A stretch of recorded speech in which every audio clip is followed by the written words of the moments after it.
ప్రేమ దేనికని నా పైన ఎంత కరుణ జడివానలోయలో ఎదురీత బాటలో ఎన్నడూ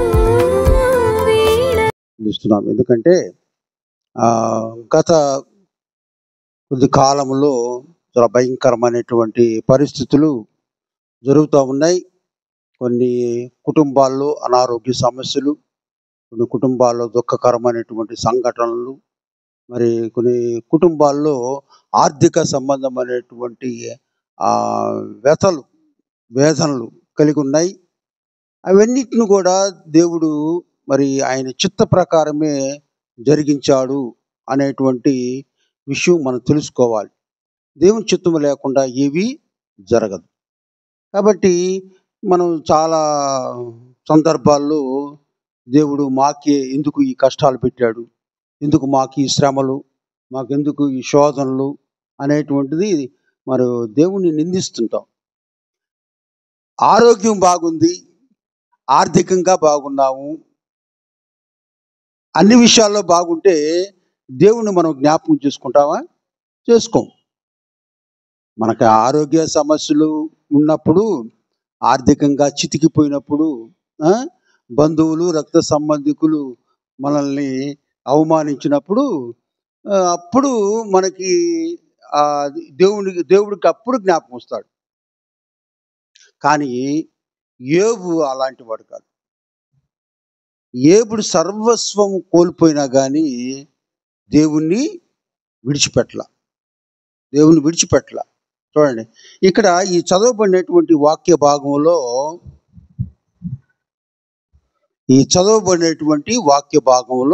రెండు అంశాలు ఉన్నాయి. ఇక్కడ భూమి మీద నరుల కాలము యుద్ధ కాలములు కాదా?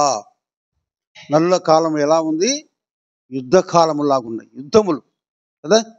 మన కూడా పహల్గాం యుద్ధం, మన పాకిస్తాను ఇండియా మధ్య యుద్ధ వాతావరణం నెలకొంది. ఆ తర్వాత ఆ యుద్ధంలో మనము సర్జికల్ స్ట్రైక్స్ అనేటువంటిది ఒకటి చేసి మనము ఆ పాకిస్తాన్ మీద మనము ఆ విజయాన్ని సాధించాం. అది ఆ యుద్ధములు. కానీ ఆ యుద్ధములు, యుద్ధ సమాచారాల గురించి మనము తరచుగా తెలుసుకుంటాం. ఎందుకంటే మరి ఇస్రాయేల్ దేశం మీద అనేక దేశాలు దండెత్తు ఉన్నాయి. ఇప్పుడు కూడా ఇస్రాయేల్ దేశం చాలా చిన్న దేశం.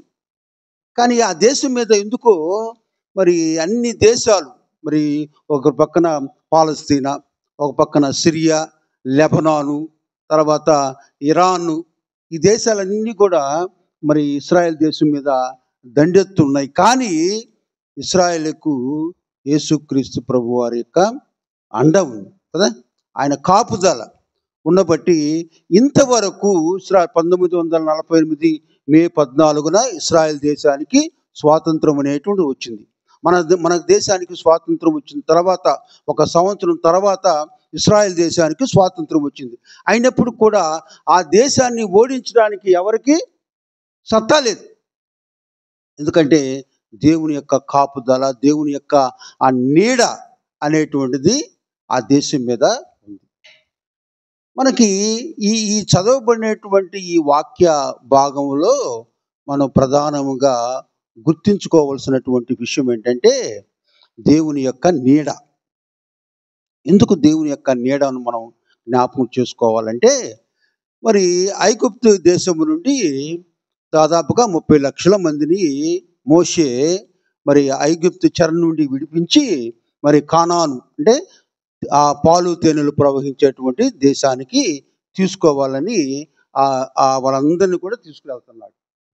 ఈ 30 లక్షల మందికి మరి ఆహారము, తర్వాత నీరు, మరి వసతి అనేటువంటిది చాలా 3 ముఖ్యమైనటువంటి కదా. దాని హిందీలో రోటీ కపడా और మకాన్ అంటారు. ఇల్లు, ఆశ్రయం కావాలి, ఆహారం కావాలి, నీరు అనేటువంటిది కావాలి.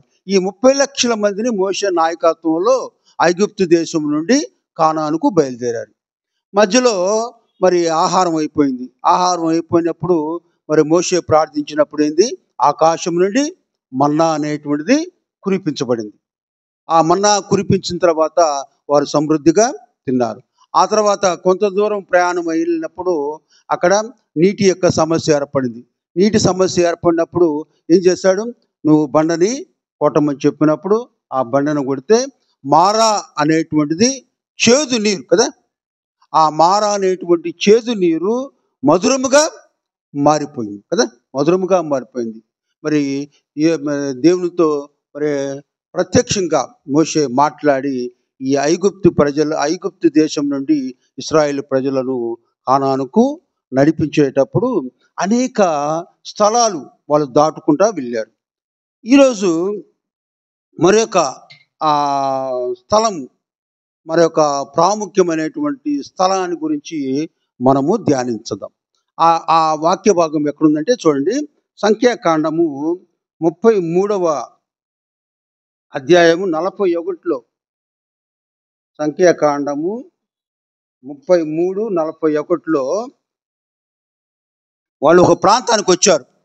ఇశ్రాయేలు ప్రజలు మరి మోషే నాయకత్వంలో అనేక ప్రాంతాలు దాటుకుంటా వచ్చారు. ఒక ప్రాంతానికి వచ్చారు. ఆ ప్రాంతం పేరేంటంటే ఇక్కడ చూడండి 41 వచ్చాను. వారు ఇక్కడ పైన ఏ ప్రాంతాలు వాళ్ళు బయలుదేరి ఎక్కడెక్కడికి వచ్చారో అనేటువంటి 33వ అధ్యాయంలో, సంఖ్యాకాండం 33వ అధ్యాయంలో వారు ఏ ప్రాంతాలు దాటుకుంటూ వచ్చారో 39వ ప్రాంతము దీని యొక్క ప్రాముఖ్యత ఈరోజు మనం ధ్యానిద్దాం. అక్కడ 41వ వచనములో మనం చూసినప్పుడు 33:41 వారు హోరు కొండ నుండి బయలుదేరి సల్మానాలో దిగిరి. సల్మానాలో నుండి బయలుదేరి పూనోనులో దిగిరి. ఇక్కడ ఎన్ని ప్రాంతాలు ఏంటంటే ఎక్కడి నుంచి వారు ఎక్కడికి వెళ్ళారు, ఏ ప్రాంతానికి వెళ్ళారు అనేటువంటిది ఇక్కడ స్పష్టంగా లిఖించబడింది. మోషే ఆ ఇశ్రాయేల్ ప్రజలను నడిపించినటువంటి ఆ ప్రాంతాలన్నీ కూడా ఇక్కడ చక్కగా 33వ అధ్యాయంలో వివరించడం జరిగింది. అయితే ఈరోజు మనం ధ్యానించేటువంటి 39వ స్థానం, లేకపోతే 39వ ఆశ్రయము, అయితే 39వ స్థలము, ఈ స్థానము అనేటువంటిది మనం ఈరోజు సల్మానాలో నుండి బయలుదేరి పూనోనులో దిగిరి. సల్మానా అంటే అర్థం ఏంటంటే నీడ, షాడో అని అర్థం. సల్మానా అంటే షాడో అని అర్థం. ఈ యొక్క నీడ గురించి ఈరోజు మనం ధ్యానిద్దాం. ఈ నీడ అనేటువంటిది యుద్ధాల గురించి మనం కొద్దిసేపు ధ్యానించాం.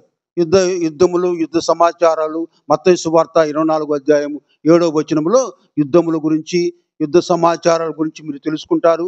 రాజ్యం మీదకి రాజ్యము, ప్రజల మీదకి ప్రజలు మరి ఉంటారని చెప్పేసి దండెత్తారనేటువంటి విషయం తెలియజేయబడింది. ఇక్కడ నీడ, ఈ షాడో అనేటువంటి ఈ నీడ యొక్క ప్రాముఖ్యత అనేటువంటి దాని గురించి మనము ధ్యానిద్దాం. యోబు మరి 7వ అధ్యాయము 1-3 వచనాల్లో మనం చూసినప్పుడు అక్కడ నీడను మిగుల నపేక్షించు దాసుని వలెను, కూలి నిమిత్తము కనిపెట్టుకొను కూలివాని వలెను ఉన్నాడు. నీడ కొరకు ఆయన ఎంత ఎదురు చూస్తున్నాడో ఇక్కడ మనము గ్రహిస్తాం. ఎలా మిగుల అపేక్షిస్తున్నాడంట, నీడ కొరకు మిగుల ఆశతో ఎదురు చూస్తున్నాడు. ఎలా ఎదురు చూస్తున్నాడు? కూలివాని వలె.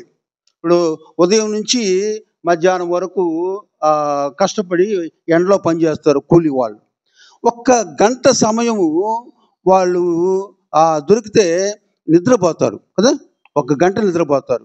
అన్నం తినిన తర్వాత నిద్రపోతారు. ఆ గంటలో వాళ్ళు ఎంత నిద్రపోతారు, గాఢ నిద్రలో పోతారు. గాఢ నిద్ర. ఇది ఒక దొరికినటువంటి కొద్ది సమయము ఒక చెట్టు కిందో లేకపోతే ఎక్కడో వాళ్ళకి ఆశ్రయం పొంది ఒక నిద్ర విశ్రాంతి అనేటువంటి తీసుకుంటారు. అంటే నీడ అనేటువంటిది దానికి మనం 3 అర్థాలు వస్తాయి మనకి.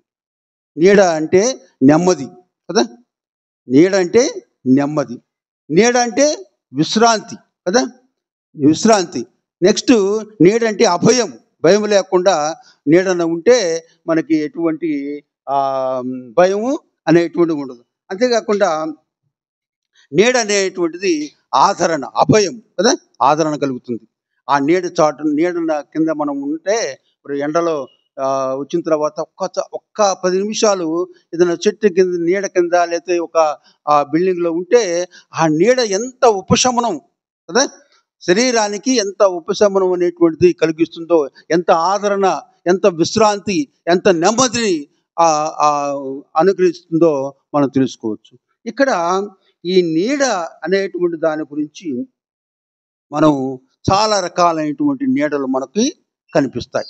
మరి కూలివాని నీడ, విద్యార్థి నీడ. విద్యార్థి ఏం చేస్తాడు?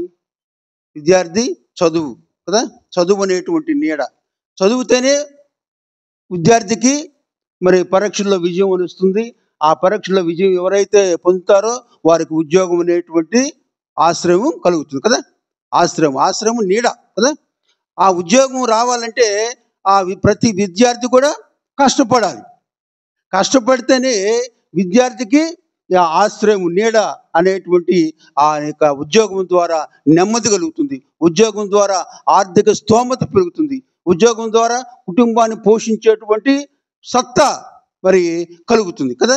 కాబట్టి ఈ నీడ విద్యార్థికి కావాల్సినటువంటి ఆ నీడ అనేటువంటిది ఎలా వస్తుంది? కష్టపడి చదివి ఉద్యోగాన్ని సాధించినప్పుడు వాడు ఏం చేస్తాడంటే ఒక కుటుంబముగా ఏర్పడతాడు కదా, కుటుంబంగా ఏర్పడతాడు. ఆ నీడ అనేటువంటిది కూడా చాలా, ఇప్పుడు స్నేహితుల నీడ అనేటువంటిది మనం చూసినప్పుడు ఆ స్నేహితుల వల్ల చాలామంది నష్టపోతున్నారు కదా, చాలామంది నష్టపోతున్నారు. నిన్న ఒక తల్లి ఇంటికి వచ్చింది. ఆమంటుంది, ఈ పిల్లోడికి ఎప్పుడు సెల్ ఫోన్తోనే ఆడుకుంటాడు సార్, వీడికి అంతకుముందు అలవాటు లేదు కానీ ఆ స్కూల్లో పిల్లలు ఇంటర్వెల్లో ఈ సెల్స్ ఉపయోగించడం వల్ల వాడు ఈ సెల్ చూస్తా నన్ను ఎప్పుడు ఇంతకుముందు అడగకుండా ఇప్పుడు అదే పనిగా సెల్ అడుగుతున్నాడు, సెల్లో రకరకాలైనటువంటి వాటిని చూస్తున్నాడు అని చెప్పి ఆమె బాధపడుతుంది. మరి సెల్ ఇవ్వకుండా ఉండాలంటే పాస్వర్డ్ పెట్టి ఓపెన్ కాకుండా పెట్టినా కానీ వాళ్ళు కనుక్కుంటున్నారంట పిల్లలు. అంటే ఎంత దానికి ఎడిక్ట్ అయిపోయారు, బానిసలైపోయారు. ఈ సెల్ ఫోన్కి పిల్లలు బానిసలైపోయి వారు మనం ఏది ఎక్కడ దాచిపెట్టినా ఎటు పాస్వర్డ్ పెట్టినా కానీ వాళ్ళు దాన్ని ఓపెన్ చేస్తున్నారు. ఓపెన్ చేసి ఇప్పుడు ఈ యొక్క సెల్ ఫోన్లో రకరకాలైనటువంటి నీడలు కదా, ఆ నీడలు ఏంటి, భయంకరమైనటువంటి చిత్రాలు కదా, ఇవన్నీ ఉన్నాయి.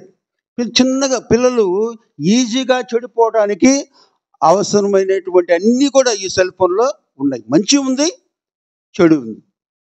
ఎక్కువ మంచి కంటే చెడే ఎక్కువగా ఉంది. ఫేస్బుక్లో కానీ లేకపోతే ఇన్స్టాగ్రామ్లో కానీ లేకపోతే యూట్యూబ్లో మనం అవి ఓపెన్ చేస్తే రకరకాలైనటువంటి చెడ్డవి ఉన్నాయి. వాటికి స్నేహితుల వల్ల ఏమవుతున్నారు? పిల్లలు చెడిపోతున్నారు. మంచి స్నేహితులు ఉంటే మంచి అలవాట్లు వస్తాయి, చెడు స్నేహితులు ఉంటే చెడు అలవాట్లే వస్తాయి. వాళ్ళు ఏం చేస్తారు? డబ్బుల కోసం ఏం చేస్తారంటే చిన్న దొంగతనం చేస్తారు. ఆ దొంగతనం ఏముందని ఒకరిని చంపేటువంటి స్థితికి వస్తారు. హైదరాబాద్లో వాడికి బ్యాట్ ఇవ్వలేదని వాళ్ళ ఇంట్లో బ్యాట్ దొంగతనం చేయడానికి వెళ్ళి ఆ అమ్మాయి చూస్తే ఆ అమ్మాయిని చంపేశాడు. అంటే వ్యసనం. చిన్న ఆ బ్యాట్ కొరకు వాడు ఆ అమ్మాయి చూసింది, ఆ అమ్మాయి చెప్పిద్దేమని ఆ అమ్మాయిని చంపేశాడు. ఎంత వాడు బీటెక్ చదువుతున్నాడు, ఫస్ట్ ఇయర్ బీటెక్. చూడండి ఎంత ఘోరాతి ఘోరంగా తయారయ్యారంటే మరి ఆ పరిస్థితి. నెక్స్ట్ విద్యార్థి యొక్క నీడ అనేటువంటి చాలా ప్రాముఖ్యం. అసలు విద్యార్థులు చెడిపోవడానికి కారణం ఎవరు? స్నేహితులు. అంటే ఆడపిల్లలు కానీ మగపిల్లలు కానీ చెడిపోవడానికి ప్రధానమైనటువంటి కారకులు ఎవరంటే స్నేహితుల, ప్రాణ స్నేహితుల నీడ అనేటువంటిది. నెక్స్ట్ సైనికుల నీడ. సైనికులకి ఏ నీడ కావాలి? వాళ్ళకు కూడా విశ్రాంతి అవసరం కదా. మనకి ఈరోజు మనము ప్రశాంతంగా ఉన్నామంటే యుద్ధం జరుగుతుంది. కాశ్మీర్ ప్రాంతంలో యుద్ధం అనేటువంటిది జరుగుతూ ఉంటుంది. 24 గంటలు పహారా కాస్తూ ఉంటారు మన సైనికులు. వారు నిద్ర లేకుండా వారు ఆ విధంగా పహార కాయటం వల్లనే మనం స్వేచ్ఛగా మనం హాయిగా నిద్రపోగలుగుతున్నాం. వారికి ఆ నీడ అనేటువంటిది చాలా అవసరం, విశ్రాంతి అనేటువంటిది చాలా అవసరం. అందుకని సంవత్సరానికి 2 మాసాలు సైనికులకు విశ్రాంతి అనేటువంటిది ఇస్తారు. సైనికులకి సంవత్సరానికి 2 నెలలు, వాళ్ళకి ఆ 2 నెలలు జీతం ఇస్తారు. హ్యాపీగా భార్య బిడ్డలతో సుఖంగా జీవించాలని 2 మాసాలు, సంవత్సరానికి 2 మాసాలు మరి సైనికులకు నీడ. ఆ సైనికుల నీడ అంటే విశ్రాంతి కదా, విశ్రాంతి, ఆశ్రయము, తర్వాత నెమ్మది కదా. వాళ్ళు బాగా అలసిపోయి ఉంటారు.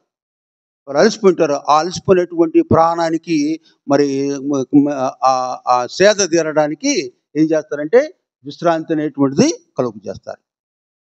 అది తర్వాత సైతాను నీడ ఉంది.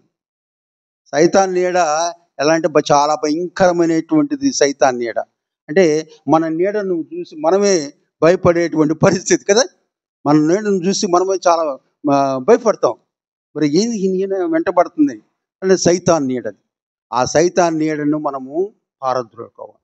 ఎలా అంటే ఎప్పుడు మనం ప్రార్థన చేయాలి. ప్రార్థనలో దేవుడు మనల్ని ఆ నడిపించేటువంటి విధానంలో మనము ఎప్పుడైతే ఉంటామో ఆ సైతాన్ నీడ. ఎందుకంటే మంచి వారిని ఇప్పుడు క్రమంగా చర్చికి వెళ్తున్నారు, అయితే క్రమంగా ఆరాధనకు వస్తున్నారు, మరి అటువంటి వాళ్ళని పట్టుకుంటారు. వాళ్ళు పట్టుకొని ఆరాధనకు పోకుండా మనకేదో విధమైనటువంటి కొంత అనారోగ్య సమస్య, బలహీనతో నెమ్మది లేకుండా ఉండడమో కొన్ని ప్రాబ్లమ్స్ క్రియేట్ చేస్తాడు. ఆ క్రియేట్ చేసినప్పుడు మనం ఏమవుతాము, ఈరోజు ఏముందిలే ఇంటికాడ ఉందాం అనేటువంటి ఆ సైతాన్ నీడలో మనం ఉంటాం. మరి కాముగా ఉంటామా? ఇంట్లో కాముగా ఉండు. సీరియల్స్, లేకపోతే సినిమాలు, లేకపోతే సినిమా పాటలు, లేకపోతే ఏదన్నా చూస్తూ ఉంటాం కదా, దానికి అట్రాక్ట్ అవుతాం మనం. కానీ ఆ సైతాన్ నీడలో మనము పడకూడదు కదా.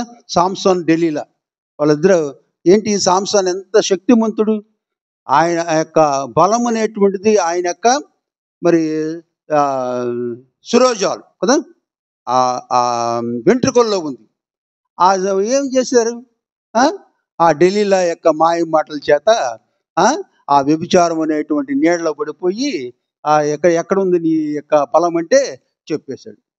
పాపం 2-3 సార్లు చెప్పలా. పిల్లలా అది అడుగుతుంటే ఇంకేం చేశాడు, ఇదిగో నా బలం అంతా నా ఆ శిరోజాల్లో ఉంది అని చెప్పాడు. ఏమయ్యాడు, ఫిలిష్తీయులు వచ్చేసి బంధించారు. కాబట్టి ఆ సైతాను నీడలో మనము ఉండకూడదు. ఆ తర్వాత మనుషుడు అనుగ్రహించేటువంటి నీడ అనేటువంటిది, సైతాన్ నీడ కాకుండా మనుషుడు కూడా ఆశ్రయించాలి నీడ. మరి కీర్తనల గ్రంథం 39:6 చూడండి. 39వ కీర్తన 6వ చరణం అన్నది. 39వ కీర్తన 6వ చరణములో దేవుణ్ణి ఆశ్రయించేటువంటి నీడ సర్వో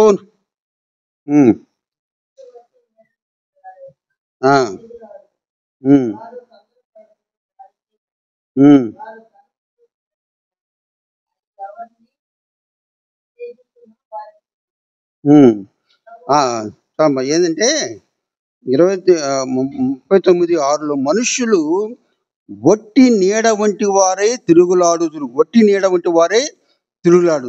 వారు తొందరపడటం దేనికి, గాలికే కదా. వారు ధనము కూర్చుకొందురు గాని అది ఎవనికి చేజుక్కునో వారికి తెలియదు. ధనం కోసం, ధనం అనేటువంటి నీడ కోసం మరి వీళ్ళు ఆశపడుతుంటారు.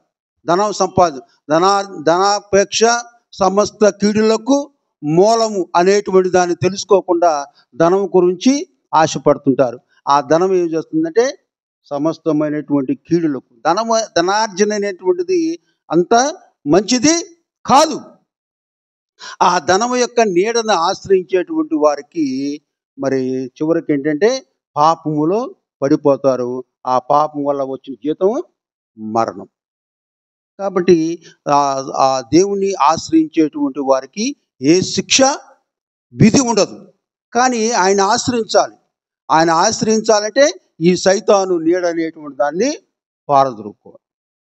ఆ సైతాను నీడ అనేటువంటిది మన దగ్గర లేకుండా దేవుని యొక్క ఆశ్రయాన్ని మనం కోరుకుని దేవుని యొక్క నీడలు. కానీ యెరూషలేము ప్రజలు ఉన్నారు. 23లో మత్తయి సువార్త 19:23 యెరూషలేమా యెరూషలేమా కోడి తన రెక్కల కింద ఎలాగూ భద్రపరుచుకున్నావో నేను కూడా అలాగున నిన్ను చేర్చుకోవాలనుకున్నా కానీ నువ్వు వెళ్ళకపోతుంది. రాలా.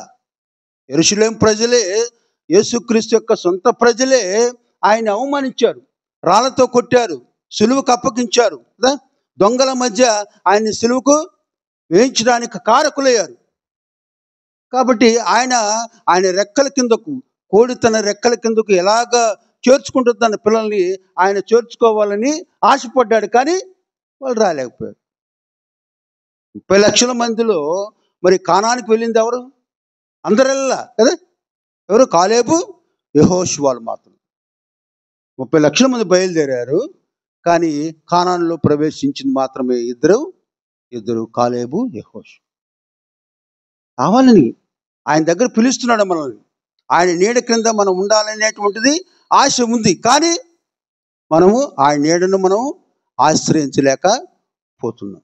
కాబట్టి ఆయన నీడలో ఆయన మనల్ని కాపాడేటువంటి ఆ దేవుడిగా 40వ సంకీర్తనలో చూడండి 2వ చరణము, నాశనకరమైన గుంటలో నుండి జిగటగల దొంగ ఊబిలోని ఆయనను పైకెత్తాను.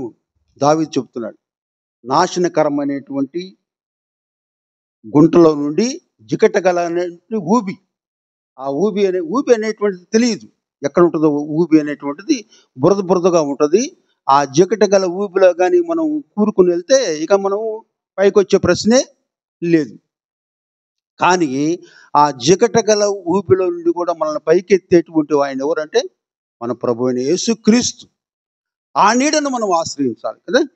ఆ నీడను మనం ఆశ్రయిస్తే ఎన్ని కష్టాలున్నా, ఎన్ని నష్టాలున్నా, ఎన్ని ఇరుకులు ఇబ్బందులున్నా దేవుని ఆశ్రయించేటువంటి ఆ నీడ అనేటువంటిది చాలా ప్రాముఖ్యం.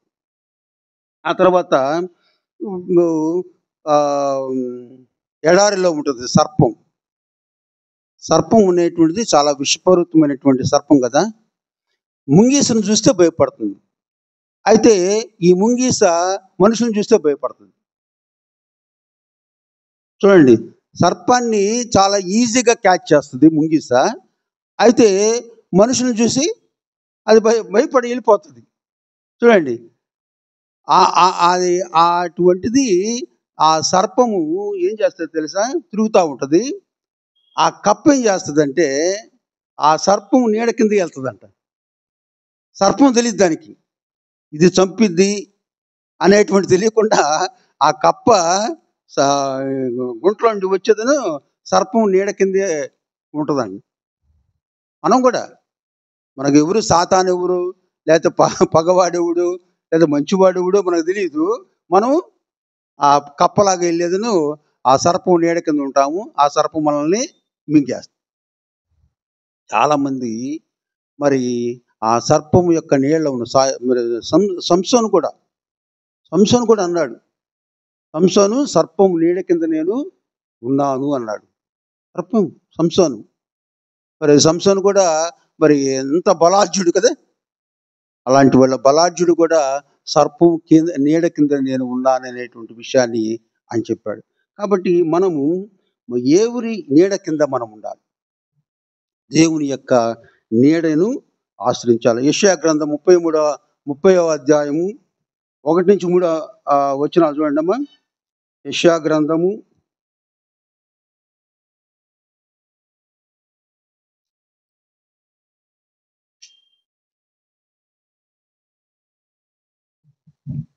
30:1-3 చూసినట్లయితే, యెహోవా వాక్కు ఇదే, లోబడని పిల్లలకు శ్రమ, పాపము కూర్చుకున్నట్లుగా వారు నన్ను అడుగక ఆలోచన చేయుదురు, నా ఆత్మ నియమింపని సంధి చేసుకుందురు, వారు నా నోటి మాట విచారణ చేయక మరి ఆ ఫరో బలము చేత తమను తాము బలపరుచుకున్నటకు ఐగుప్తు నీడను చూడండి, ఐగుప్తు నీడను శరణజొచ్చుటకు ఐగుప్తునకు ప్రయాణము చేయుదురు.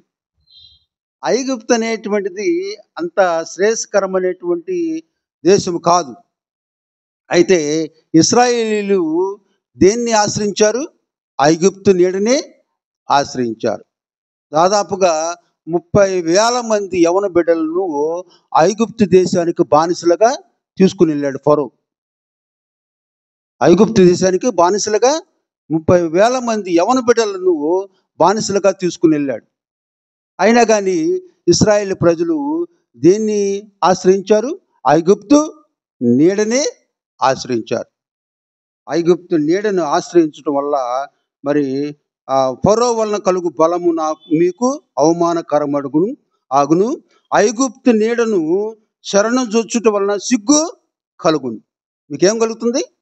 ఐగుప్తు నీడను ఆశ్రయించేటువంటి వారికి మీకు సిగ్గు, అవమానము కదా, నిందలు ఇవన్నీ కూడా మీకు అనుగ్రహించబడతాయి, కలుగుతాయి అనేటువంటి విషయాన్ని అక్కడ చెప్పడం జరుగుతుంది. కాబట్టి మనం దేవుని యొక్క నీడను ఆశ్రయించేటువంటి వారుగా, ఆ సర్వోన్నతమైనటువంటి నీడను ఆశ్రయించేటువంటి వారుగా మనము ఉండాలి.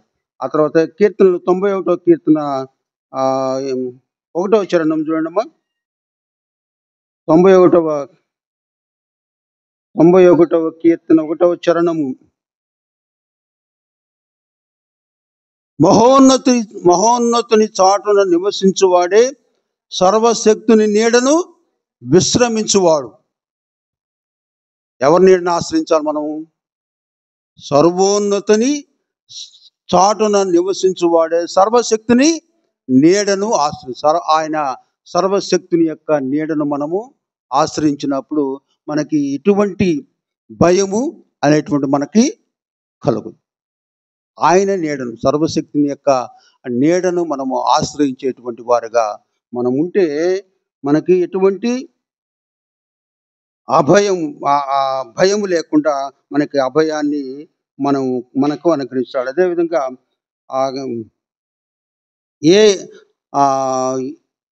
91:10 చరణం చూడండి. నీకు ఏ అపాయము రాదు, ఏ తెగులు నీ గుడారమును సమీపించదు. నీ మార్గములన్నిటిలో నిన్ను కాపాడుటకు ఆయన నిన్ను గూర్చి తన దూతలకు ఆజ్ఞాపిస్తాడు. యెహోవాని నీడను ఆశ్రయిస్తే ఏ అపాయము మనకు కలదు, ఏ తెగులు మన గుడారమును సమీపించదు. ఏ తెగులు మన గుడారమును సమీపించదు. ఎందుకంటే ఆయన మనకు రక్షణగా, మనకి ఆ రక్షణ అనేటువంటి నీడను, అభయం అనేటువంటి నీడను మనకు ఆయన అనుగ్రహిస్తాడు. కాబట్టి మనము ఈ నీడలు అనేటువంటివి చాలా ప్రమాదకరమైనటువంటి నీడలు కూడా ఉంటాయి కదా.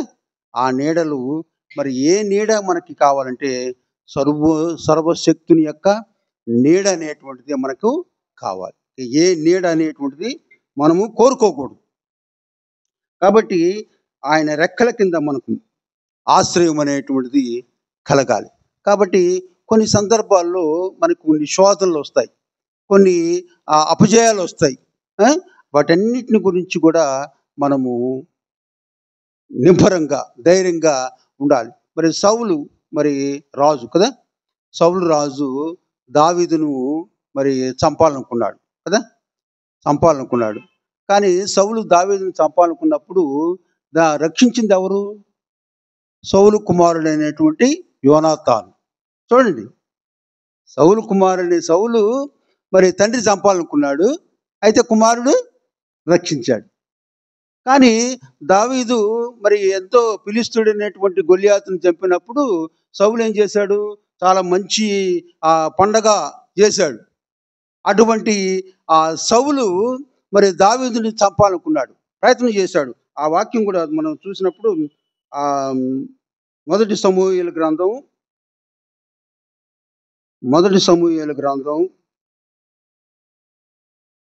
18వ అధ్యాయము. అక్కడ యోనాతాను, సౌలు కుమారుడైనటువంటి యోనాతాను, చూడండి ఇక్కడ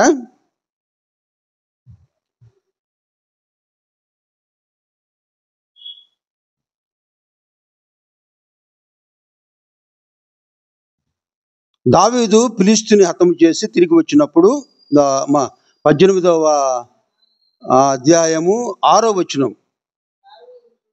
దావీదు ఫిలిష్తీయుని హతం చేసి తిరిగి వచ్చినప్పుడు స్త్రీలు ఇశ్రాయేలు వాళ్ళన్నిట్లో నుండి తంబురలతోనూ సంబరములతోనూ వాయిద్యములతోనూ పాడుచు నాట్యమాడుచు రాజైన సౌలుని ఎదుర్కొన్నట్టుగా వచ్చారు. ఆ స్త్రీలు గాన ప్రతిగానములు చేయించు వాయించుచు సౌలు 1000 కొలదియు దావీదు 10,000 కొలదియు శత్రువులను హతము చేసిరండ్రి. ఆ మాటలు సౌలునకు ఇంపుగా నుండనందున అతడు బహు కోపము తెచ్చుకొని వారు దావీదునకు 10,000 కొలదనియు నాకు 1000 కొలదని స్తుతులు పాడిరే. రాజ్యము తప్ప మరి ఏమి అతడు తీసుకొనగలడు అనుకొనెను. కాబట్టి నాట నుండి సౌలు దావీదు మీద విషపు చూపు నిలిపాడు. చిన్న మాటకు బట్టి సౌలు మరి ఆ దావీదును చంపాలని ప్రయత్నం చేశాడు. తర్వాత చూసినప్పుడు 11వ వచనంలో మొదటి సమూయేలు గ్రంథం 18వ అధ్యాయము 11వ వచనంలో చూసినప్పుడు ఒకప్పుడు సౌలు చేతిలో ఒక ఈటెకి ఉండగా దావీదును పొడిచి కోడకు బిగించుదని అనుకొని సౌలు ఆ ఈటను విసిరాడు. అయితే అది తగలకుండా దావీదు 2 మార్లు తప్పించుకున్నాడు. అయితే 12వ వచనంలో యెహోవా తనను విడిచి దావీదునకు తోడైండుట చూసి సౌలు దావీదునకు భయపడ్డాడు. దేవుని నీడను ఆశ్రయించాడు కనుక దావీదు సౌలుకి ఇవ్వల ఆశ్రయం, సౌలుకి ఇవ్వల రక్షణ, సౌలుకి లేదు అభయం. అని ఎవరికి ఇచ్చాడు? దావీదుకే ఇచ్చాడు. కానీ దావీదు విషయంలో చాలా గొప్ప కార్యాలు. సౌలు కుమార్తెను చేసుకోవాలనుకున్నాడు కదా, సౌలు కుమార్తెను దావీదు చేసుకోవాలనుకున్నాడు. అయితే సౌలు దావీదునే రాజుగా నియమించాడు. చూడండి, నువ్వు నా కుమార్తెను చేసుకోవడం ఏముంది, ఆ రాజ్యానికే నీకు రాజుగా నేను నియమిస్తానని చెప్పి చేశాడు. దావీదుని అంతగా ఎక్కువగా దేవుడు ఆశీర్వదిస్తాడు. మన ఆశీర్వాదాలు చాలా ఎక్కువగా ఉంటాయి. పేరులో ఆశీర్వాదం ఉంటుంది కదా, మన ప్రవర్తనలో ఆశీర్వాదం ఉంటుంది, మన పరిచర్యలో ఆశీర్వాదం ఉంటుంది, మన ప్రార్థనలో ఆశీర్వాదం ఉంటుంది, మన ప్రయాణంలో ఆశీర్వాదాలు ఉంటాయి మనకి. కాబట్టి మనకు తెలియకుండానే దేవుడు మన కుటుంబంలో కొన్ని ఆశీర్వాదాలు మనకిస్తారు. అయితే ఇప్పుడు ఉన్నటువంటి పరిస్థితులు ఏంటంటే మన బిడ్డలను సరైనటువంటి మార్గంలో మనం పెంచుకోవాలి. మన సరైనటువంటి మార్గంలో మనం పెంచుకుంటే అప్పుడు మనల్ని బట్టే మనకు మన కుటుంబానికి ఆశీర్వాదాలు కదా. తల్లిదండ్రులు మరి మనం నడిచేటువంటి మార్గంలో మన బిడ్డలు నడుస్తారు కదా. బిడ్డలు దారి తప్పుతున్నారంటే ఎవరి నీడను వారు ఆశ్రయిస్తున్నారు? దేవుని నీడను ఆశ్రయించడం వాళ్ళు సాతాను నీడను ఆశ్రయిస్తున్నారు. సాతాను నీడను ఆశ్రయించడం వల్ల ఏమవుతున్నారు? చెడిపోతున్నారు భయంకరంగా. మరి చిన్న వయసులోనే వారు మద్యానికి గురయ్యి చనిపోతున్నారు. చిన్న వయసులోనే వాడు పెళ్లి కూడా కాదు కదా, ఎయిడ్స్ వస్తుంది, భయంకరమైనటువంటి వ్యాధులు వస్తున్నాయి. ఎందుకంటే క్రమశిక్షణ లేకపోవడం, మంచి ప్రవర్తన లేకపోవడం వల్ల మన బిడ్డలు మన నుండి దూరం అవుతున్నారు. కాబట్టి మనం సరైనటువంటి మార్గంలో వారిని పెంచగలగాలి. దేవుణ్ణి ఆశ్రయించేటువంటి పరిస్థితిలో మన బిడ్డలను మనము పెంచాలి. అలా పెంచినప్పుడు ఏంటంటే ఆయన రెక్కల కింద మనల్ని చేర్చుకుంటాడు. కాబట్టి ఆయన మరి దావీదుకు ఏ విధంగా మరి ఆశ్రయాన్ని కల్పించాడో, దావీదుని ఏ విధంగా ఉన్నతమైనటువంటి స్థితిలో మరి ఆయన కాచి కాపాడాడు. దేవుడు మనల్ని కూడా మరి కాచి కాపాడుతాడు. అంటే ఆయన రెక్కల కిందకు మనం రావాలి. ఆ నీడను మనము ఆశ్రయించినప్పుడు తప్పకుండా దావీదు మరి దేవుని యొక్క నీడను ఆశ్రయించాడు కనుక, దేవుని యొక్క నీడను ఆశ్రయించడం అంటే మనము అందరం కూడా ఆనందించేటువంటి నీడది. దేవుని యొక్క నీడ అనేటువంటిది మనం ఆనందించేటువంటి నీడ. అది కూడా కీర్తనలు 36వ సంకీర్తన 7-8 చరణాలు చూడండి. ఆనందించేటువంటి ఆనందం మనకు కలుగుతుంది.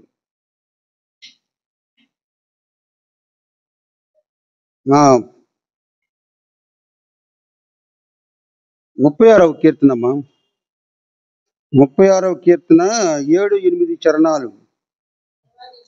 దేవా, నీ కృప ఎంతో అమూల్యమైనది, నరుల నీ రెక్కల నీడను ఆశ్రయించున్నారు. నీ మందిరము యొక్క సమృద్ధి వలన వారు తృప్తి నొందుతున్నారు. నీ ఆనంద ప్రవాహములోనిది నువ్వు వారికి త్రాగించున్నావు. నీ యొద్ద జీవపు ఊట కలదు. నీ వెలుగును పొందియే మేము వెలుగు చూచుచున్నాము. కాబట్టి నరులు నీ రెక్కల నీడను ఆశ్రయించున్నారు. నీ కృప ఎంతో అమూల్యమైనది. మనమందరం కూడా ఆయన నీడలో మనము ఉండాలి. ఆయన కృప ఎంతో అమూల్యమైనది. మరి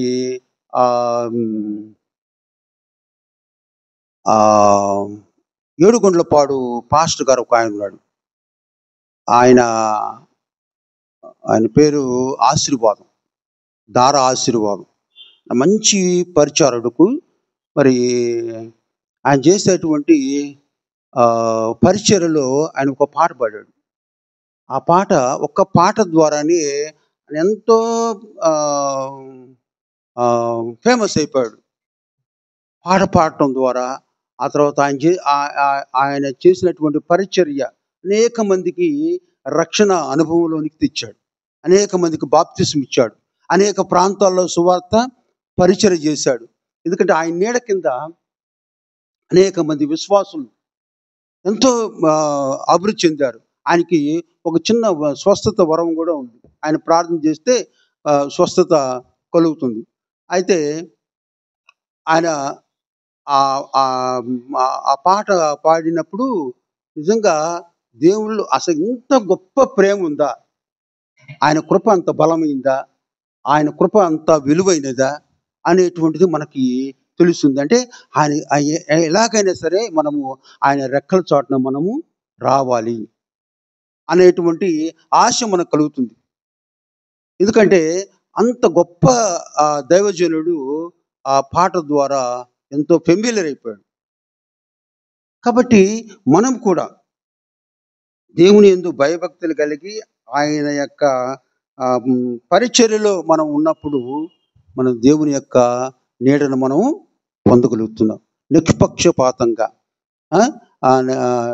ఎటువంటి ఆశపడకుండా కదా, ఎటువంటి దేవుడు నాకు ఇది ఇస్తేనే నేను చేస్తాను పరిచర్య అనేటువంటి కాకుండా, దేవునిలో ఉంటే దేవుడు మంచి గొప్ప కార్యాలు చేస్తాడు. ఒక కుటుంబం ఉంది, నాకు తెలిసినటువంటి కుటుంబం ఉంది. ఆ కుటుంబము ఇప్పుడు దాదాపుగా 6 మాసాల నుండి హాస్పిటల్లో ఉన్నారు. 6 మాసాలు. 2 సంవత్సరాల క్రితం ఆయనకి ఓపెన్ హార్ట్ సర్జరీ చేశారు. ఓపెన్ హార్ట్ సర్జరీ చేస్తే దాదాపుగా 8 లక్షల రూపాయలు అయింది చెన్నై అపోలో హాస్పిటల్. ఆ తర్వాత 2 సంవత్సరాలు బాగా చక్కగా ఉన్నాడు. ఆ తర్వాత ఇటీవల ఒక మార్చి మాసంలో ఆయనకి బ్రెయిన్ స్ట్రోక్ వచ్చింది. చూడండి, బ్రెయిన్ స్ట్రోక్ వస్తే ఆ బ్రెయిన్ సర్జరీ చేశారు. బ్రెయిన్ సర్జరీ మార్చి 14వ తారీఖున చేస్తే ఇప్పటి వరకు హాస్పిటల్లో ఉన్నారు. ఎంత ఖర్చు అయిందో తెలుసా? 50 లక్షలకు పైగా ఖర్చు అయింది. 50 లక్షలకు పైగా ఖర్చు అయింది. కానీ ఇంతవరకు కోలుకోవాలి. మంచి పరిచర్య చేస్తాడు, మంచి దైవజనుడు కదా, మంచి ప్రార్థన, గిటార్ వాయిస్తాడు, క్యాషో వాయిస్తాడు, మంచి పాట పాడతాడు. కానీ దేవుడు మరి ఆయన్ని పిలుచుకోవాలి. ఇంకా కుటుంబం అయితే మరి ఇంత చూస్తా మరి బెడ్ మీద ఉన్నాడు, బాగా బలంగా ఉండేవాడు, ఇలా అయిపోయాడు. 50 లక్షలు ఖర్చు అయినా కానీ అతను కోలుకోవాలి. కానీ ఎంత విచారము, భార్య అప్పుడు చూస్తా మరి ఏ విధంగా జీవించగలుగుతుంది? ఏం తింటది పాపం? ఒక విధంగా శవమే కదా. 6 నెలల నుంచి బెడ్ మీద ఉన్నాడు. ఆ? మందులతో బతుకుతున్నాడు. దాదాపుగా 50 లక్షలు ఖర్చు అయింది. బీపీ కొన్నిసార్లు డౌన్ అవుతుంది, ఆ తర్వాత కొన్నిసార్లు పెరుగుతుంది, మళ్ళీ వెంటనే డౌన్ అయిపోతుంది, ఆ పల్సు తగ్గిపోతుంది, ఆ తర్వాత అన్నిటికీ ఇన్ఫెక్షన్ అనేటువంటిది అటాక్ అవుతుంది. ఎంతవరకు ఆ కుటుంబాన్ని గురించి రోజు ప్రార్థన చేస్తుంది. అనేక మంది ప్రార్థన చేస్తున్నారు. మరి దేవుడు స్వస్థత అనుగ్రహించాలి అంటే యెహోవాను ఆశ్రయించు వారికి ఏ మేలు కొదువై ఉండదు. ఏదో ఆయన యెహోవా రాఫా, ఆయన స్వస్థత ఇస్తాడు. అంటే ఆ నమ్మకం మనకి ఉండాలి కదా. ఆ నమ్మకం ఉండాలి. ఎంత వ్యాధి అయినా, బలహీనతలున్నా మనకి ఆయన ఆశ్రయం అనేటువంటిది మనం కోరుకున్నప్పుడు మనం తప్పకుండా దేవుని యొక్క కృపా క్షేమములు మన వెంట వస్తాయి. కాబట్టి ఈరోజు దేవుణ్ణి ఆశ్రయించేటువంటి వారుగా మనం ఉండాలి. ఆయన ఆశ్రయించినప్పుడు, ఆయన రెక్కల కింద మనం వచ్చినప్పుడు, ఆయన నీడలో మనం ఉన్నప్పుడు మనము ఆనందంగా సంతోషంగా మనం జీవనాన్ని సాగించుకోగలుగుతాం. మరి ప్రియమైనటువంటి మరి సంఘ సభ్యులందరూ కూడా యెహోవాను ఆశ్రయించేటువంటి వారికి ఏ మేలు కొదువై ఉండదు అనేటువంటి ఆ దివ్య వాగ్దానం మనమందరం కూడా తెలుసుకొని ఆయన నీడలో మనం రావాలి. మరి ఒక చిన్న ఇలస్ట్రేషన్ ఏంటంటే, ఈ స్నేహితుల వల్ల ఎలా చెడిపోతారంటే, నలుగురు స్నేహితులు ఉన్నారు. నలుగురు స్నేహితులు కాలేజీకి వెళ్తున్నారు. రోజు కాలేజీకి వెళ్తున్నారు, చక్కగా చదువుకుంటున్నారు, వస్తున్నారు. ఒక రోజు ఒక కాఫీ తాగడానికని ఒక క్యాంటీన్ దగ్గర ఆ నలుగురు ఉన్నారు. మన మంచి ప్రాణ స్నేహితులు. వారు ఆ నలుగురు ఒకే మాట మీద ఉంటారు. ఉంటే ఒకరోజు బాగా వర్షం వస్తున్నప్పుడు వాళ్ళ స్నేహితుడు ఒకడు వచ్చి, అరే కారులో మిమ్మల్ని తీసుకెళ్తాను, కాలేజీకి వెళ్దాం పదండి అని చెప్పేసి వాళ్ళ కారులో ఎక్కించుకొని తీసుకెళ్ళాడు. కారులో తీసుకెళ్తే వీళ్ళకి ఎక్కడ మరి వెళ్ళారో ఏం సంగతో లేట్ అయిపోయింది కాలేజీకి వెళ్ళడం. వీళ్ళంతా ప్రిన్సిపల్ గారు అడిగారు, మరి ఎక్కడికి వెళ్ళారు మీ నలుగురు అంటే, వాళ్ళు కారు చెడిపోయిందండి, కారు చెడిపోయేలేకి మేము ఆలస్యమైంది రావడానికి అని చెప్పారు. కానీ కారు చెడిపోవడం కాదు, కానీ వాళ్ళు ఎక్కడికో వేరే చోటకి వెళ్ళిపోయి లేటుగా వచ్చారు. అయితే ప్రిన్సిపాల్ గారు చాలా తెలివిగా, బై రైట్, ఓకే, మీ మాట నమ్ముతా, మీ నలుగురు కూడా కారు చెడిపోయిందే అంటున్నారు. సో కారు చెడిపోయింది, అయితే మీరు నలుగురు నాలుగు చోట్ల కూర్చోండి, నేను ఒక పేపర్ ఇస్తాను, కారు ఎలా చెడిపోయింది అనేది ఒకటి రాయండి సింపుల్గా ఒక మాటలో. ఇంజిన్ ఫెయిల్ అయిందా, లేదా టైర్ పంచర్ అయిందా, ఏ టైర్ పంచర్ అయింది ఏంటి అనేటువంటిది రాయండి అని చెప్పాడంట. చెప్తే ఆ నలుగురు, ఒకడేమో ముందు టైర్ పంచర్ అయిందని రాశాడు, రెండో వాడేమో వెనక టైర్ పంచర్ అయిందని రాశాడు, ఒకడేమో గాలిపోయింది ఒక దానికి. నలుగురు 4 రకాలుగా రాశాడండి. సరే అవి తీసుకున్నాడు.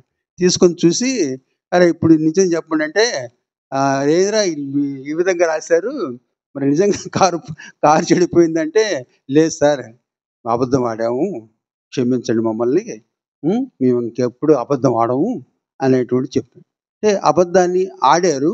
అయితే ఎప్పుడైతే అబద్ధం అని ఒప్పుకున్నారో వాళ్ళు క్షమించబడ్డారు కదా.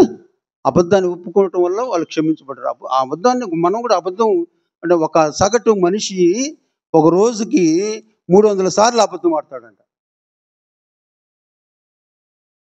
అంటే మనం మాట్లాడేటప్పుడు ఏదో ఒక విధంగా అబద్ధం వస్తూ ఉంటుంది, కానీ అబద్ధం అనేటువంటిది ఆడకూడదు.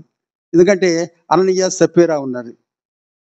అననీయ సప్పీరా అపోస్తలుల కార్యం 5వ అధ్యాయంలో వాళ్ళిద్దరు గురించి ఉంటుంది. భార్యాభర్తలు ఇద్దరు, అననీయ సప్పీరా.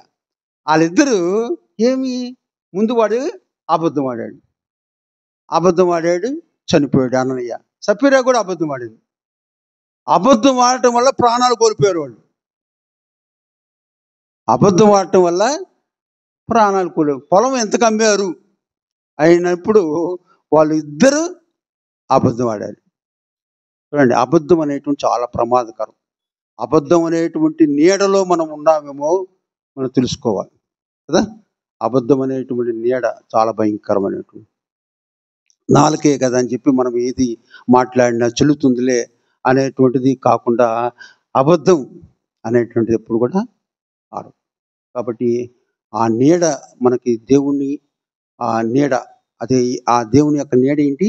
ఆనందించేటువంటి నీడ కదా, ఆశ్రయాన్ని ఇచ్చేటువంటి నీడ కదా, అభయాన్ని ఇచ్చేటువంటి నీడ, మనకి ఆ నీడ విశ్రాంతిని ఇచ్చేటువంటి నీడ, నెమ్మదిని కలిగించేటువంటి నీడ. ఆ నీడను మనము కోరుకోవాలి. కాబట్టి ప్రియమైనటువంటి వాళ్ళరా, ఈరోజు మనము దేవుని యొక్క నీడలో మనము ఉండాలని, ఆ నీడ ఆశ్రయించేటువంటి వారుగా మనము అందరము కూడా ప్రతిరోజు ప్రార్థనలో మనం మన కాలాన్ని గడపాలి. ఇక్కడ ఏంటంటే చాలామంది ఇంతకుముందు కుటుంబ ఆరాధనలు ఉండే కానీ ఈ కుటుంబ ఆరాధనలు చాలా తక్కువైపోయినాయి. కుటుంబం కలిసి ప్రార్థించేటువంటి సమయం లేదు. కొంతమంది ఒంటరిగా ఉన్నా కానీ ప్రార్థన చేసుకుంటూ ఉంటారు. కుటుంబంతో ప్రార్థన చేసేది వేరు. పిల్లల్ని దగ్గర కూర్చోబెట్టుకొని మరి కుటుంబంతో ప్రార్థన చేస్తే ఆ కుటుంబం ఎక్కువగా వర్ధిల్లుతుంది. మనకి ఆ కుటుంబం అనేటువంటి ఆ ప్రార్థన నీడలో మనము ఉండాలి. చిన్న ప్రార్థన చేసుకుందాం. అత్యంత కృపామయుడా, జీవము కలిగినటువంటి ఆ గొప్ప తండ్రి, మీ పాదములకు స్తోత్రం ప్రభా. మీరు ఇచ్చినటువంటి ఈ శ్రేష్టమైన వర్తమానాన్ని బట్టి స్తోత్రం చెల్లిస్తున్నాం.